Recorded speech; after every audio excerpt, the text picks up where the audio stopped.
My name's Payne. I've been at 4MS since fall of 2020.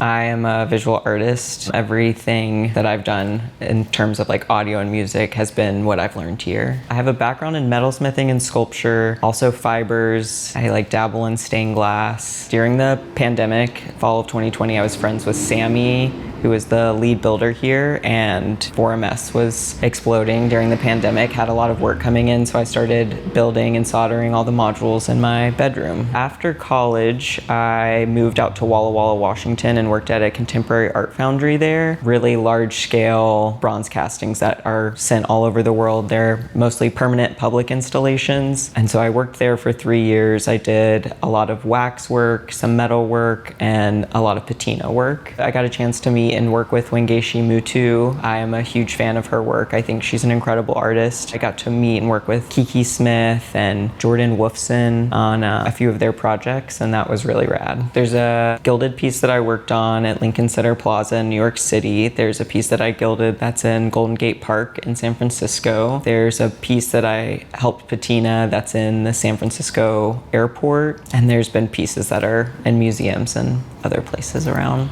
A lot of my art has surrounded the motif of bathroom objects and like just really mundane everyday objects that we use. I used to cast toilets with toilet paper and make replicas of toilets out of toilet paper and sinks out of brown paper towels. And I did weavings with Q-tips where I would have them as the weft and would weave them into these pieces. And then I one day was sitting there trying to like put Q-tips together to just see what other forms I could come up with. I got these really exciting shapes that then I cast in bronze. That is just one of my favorite. I think it's like one of the most elegant and beautiful metal pieces I've made. I was working out of Oregon College Art and Craft. They were shut down in 2019 due to funding, and so around that time I pivoted to fibers and something I could do indoors at my house. So I started making rugs. Super fun. If anyone's ever done it, they know that it's just like tattooing with a giant yarn gun, basically. So one time we had an artist come to the foundry who wanted to, without giving like something that would like identify this, he wanted us to mold his body, basically. The mold department sets him up,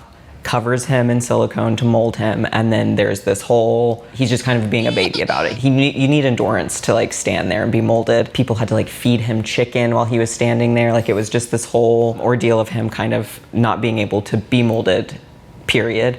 But then once we got the moldings of his body and we were tooling them in wax to then send them to be cast in metal, he came in and was like, "Oh, my chest looks smaller, like could you poke out my pecs a little bit?"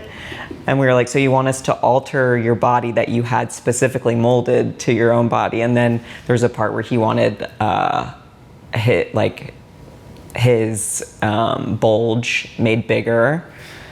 He wanted his Achilles tendons like thinned out some. So it was this really funny thing where we were like, we could have 3D scanned the perfect body and cast that instead of you wanting to mold your own body and then alter it. But yeah, that was pretty funny.